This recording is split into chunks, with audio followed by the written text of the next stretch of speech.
योगी को बदनाम करने की साजिश करने वालों की अब निकली सारी हेकड़ी। पाकिस्तान कनेक्शन के खुलते ही एक्शन में आई सरकार। एक एक आरोपी पर कसता जा रहा शिकंजा। सोशल मीडिया से खेल करने वालों का हुआ पर्दाफाश। मजदूरों को भड़काने की प्लानिंग हुई फेल। अब कानून दिखाएगा असली ताकत। एक भी आरोपी को बख्शा नहीं जाएगा।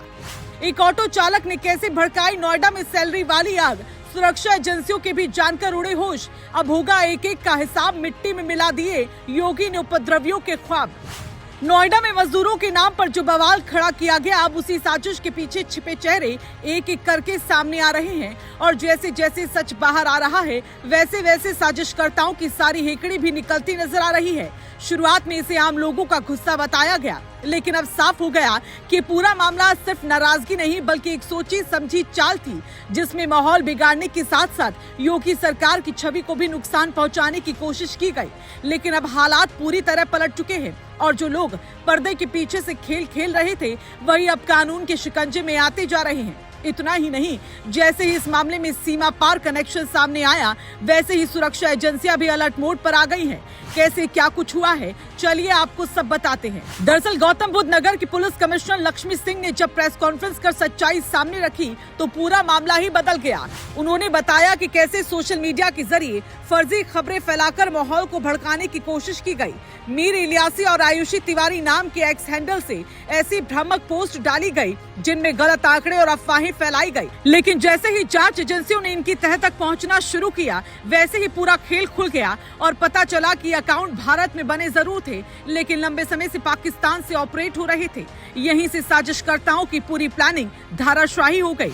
इतना ही नहीं, जमीन पर भी जो लोग इस साजिश को अंजाम दे रहे थे, अब उनकी पहचान भी सामने आ चुकी है। मजदूर बिगुल दस्ता से जुड़े रुपेश रॉय, मनीषा चौहान और आदित्य आनंद ने मिलकर जिस तरह मजदूरों को भड़काने का काम किया, अब वही उनके लिए सबसे बड़ी मुसीबत बन गया। रुपेश रॉय जो एक ऑटो चालक है, उसने जिस स्तर की प्लानिंग की, उसने जांच एजेंसियों को भी चौंका दिया। लेकिन अब गिरफ्तारी के बाद उसकी सारी चालाकी खत्म होती नजर आ रही है। मनीषा चौहान भी पुलिस की गिरफ्त में है, जबकि आदित्य आनंद की तलाश तेज कर दी गई। जांच में सामने आया कि लोगों ने बेहद सुनियोजित तरीके से व्हाट्सएप ग्रुप बनाकर मजदूरों को जोड़ने का काम किया। QR कोड के जरिए हजारों लोगों को जोड़ा गया और फिर उन्हें सड़कों पर उतरने के लिए उकसाया गया। लेकिन अब यही डिजिटल सबूत उनके खिलाफ सबसे बड़ा हथियार बन गया। VPN के जरिए अपनी पहचान छिपाने की कोशिश भी ज्यादा देर तक काम नहीं आई और एक एक कर सारे लिंक जुड़ते चले गए। अब योगी सरकार पूरी तरह एक्शन मोड में नजर आ रही है। पुलिस ने अब तक 13 मुकदमे दर्ज कर लिए और 62 लोगों को गिरफ्तार किया जा चुका है। सिर्फ गिरफ्तारी ही नहीं, बल्कि आरोपियों की फंडिंग, बैंक खातों और नेटवर्क की भी जांच की जा रही है।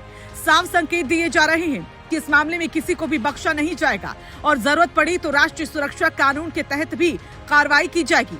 यही वजह है कि अब साजिशकर्ताओं की हेकड़ी पूरी तरह से ढीली पड़ती नजर आ रही है और उनके लिए बचने के रास्ते बंद होते जा रहे हैं। फिलहाल नोएडा और ग्रेटर नोएडा में हालात सामान्य हैं, लेकिन इस पूरे घटनाक्रम ने एक बड़ा संदेश जरूर दे दिया कि अब ऐसे किसी भी साजिश को ज्यादा देर तक छिपाया नहीं जा सकता। जो लोग पर्दे के पीछे से माहौल बिगाड़ने की कोशिश करते हैं, उनकी सच्चाई सामने आकर ही रहती है। और इस बार भी यही हुआ। जहां शुरुआत में साजिश करने वाले खुद को मजबूत समझ रहे थे, लेकिन अब वही कानून के सामने कमजोर पड़ते नजर आ रहे हैं। आने वाले दिनों में इस मामले में और भी खुलासे हो सकते हैं।